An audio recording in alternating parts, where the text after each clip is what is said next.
School വിദ്യാർത്ഥികളായ 2 പെൺകുട്ടികളോട് ലൈംഗിക അതിക്രമം നടത്തിയ പ്രതിയുടെ അറസ്റ്റ് നീട്ടിക്കൊണ്ടുപോകുന്നതിൽ പോലീസിന് മേലുള്ള ബാഹ്യ ഇടപെടലുകളെന്ന് സൂചന.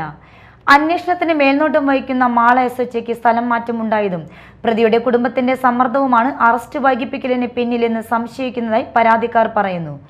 വെറും ന്യായവാദങ്ങൾ നിരത്തി മാള പോലീസ് ഇരകൾക്ക് നീതി നിഷേധിക്കുന്നതിനെതിരെ ഇതിനകം ആക്ഷേപം ശക്തമാണ്. സ്കൂൾ വിദ്യാർത്ഥിനികളായ 2 പെൺകുട്ടികളോട് ലൈംഗിക അതിക്രമം നടത്തിയ പ്രതിക്ക് അറസ്റ്റ് വൈകിപ്പിച്ച് സംരക്ഷണം ഒരുക്കുകയാണ് മാള പോലീസ്. പ്രതിക്കെതിരെ കേസ് ചാർജ് ചെയ്തെങ്കിലും ഇയാളെ അറസ്റ്റ് ചെയ്യാൻ മാള പോലീസ് ഇതുവരെ തയ്യാറായിട്ടില്ല. പോക്സോ പ്രതിക്ക് രക്ഷപ്പെടാനുള്ള പഴുത് മാള പോലീസ് ഒരുക്കുകയാണെന്നാണ് ആക്ഷേപം. 2024 നടന്ന കുറ്റകൃത്യമാണ് 2 സ്കൂൾ വിദ്യാർത്ഥിനികൾക്കെതിരെയുള്ള ലൈംഗിക അതിക്രമം. കുട്ടികളുടെ ബന്ധുവിൽ നിന്നുമാണ് അതിക്രമം നേരിട്ടത്. വിവരമറിഞ്ഞ മാതാപിതാക്കൾ ചൈൽഡ് ലൈനിന് പരാതി നൽകി. തുടർന്നാണ് കേസ് മാള പോലീസിലെത്തുന്നത്. കുട്ടികളുടെ മെഡിക്കൽ പരിശോധനയും തുടർന്നുള്ള മൊഴിയെടുക്കലും പോലീസ് പൂർത്തിയാക്കി FIR രജിസ്റ്റർ ചെയ്തെങ്കിലും പ്രതിയെ അറസ്റ്റ് ചെയ്യാൻ 1 മാസം പിന്നിട്ടിട്ടും മാള പോലീസ് ഇനിയും തയ്യാറായിട്ടില്ല.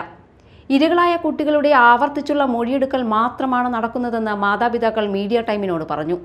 അതിനിടെ പ്രതിയായ ബന്ധുവിന് മുൻകൂർ ജാമ്യം കിട്ടുന്നതിനുള്ള അവസരവും പോലീസ് ഒരുക്കുന്നുണ്ടെന്ന് നിയമവൃത്തങ്ങളിൽ നിന്ന് സൂചന ലഭിച്ചു. ഇരകളുടെ മൊഴി, മെഡിക്കൽ റിപ്പോർട്ട്, സാക്ഷിമൊഴികൾ ഇവ ഉറപ്പാക്കിയിട്ടും അറസ്റ്റ് വൈകുന്നത് എന്താണെന്നാണ് ചോദ്യം. അതിനിടെ കേസ് ഒതുക്കി തീർക്കാൻ പോലീസ് തന്നെ ശ്രമിക്കുന്നതായും കേസിലെ പരാതിക്കാരായ മാതാപിതാക്കൾ പറയുന്നു. മാള പോലീസ് കേസ് ഒരു കുടുംബ വഴക്കായി ചിത്രീകരിക്കാനും പരാതിക്കാരനെതിരെ കേസെടുത്ത് പോക്സോ കേസ് ദുർബലമാക്കാനും ശ്രമമുണ്ടെന്ന് സംശയിക്കുന്നതായി ഇരകളുടെ രക്ഷിതാക്കൾക്ക് പരാതിയുണ്ട്.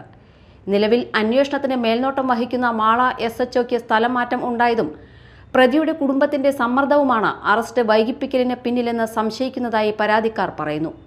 വെറും ന്യായവാദങ്ങൾ നിരത്തി മാള പോലീസ് ഇരകൾക്ക് നീതി നിഷേധിക്കുന്നതിനെതിരെ ഇതിനോടകം ആക്ഷേപം ശക്തമായിരിക്കുകയാണ്. Media time, Mala.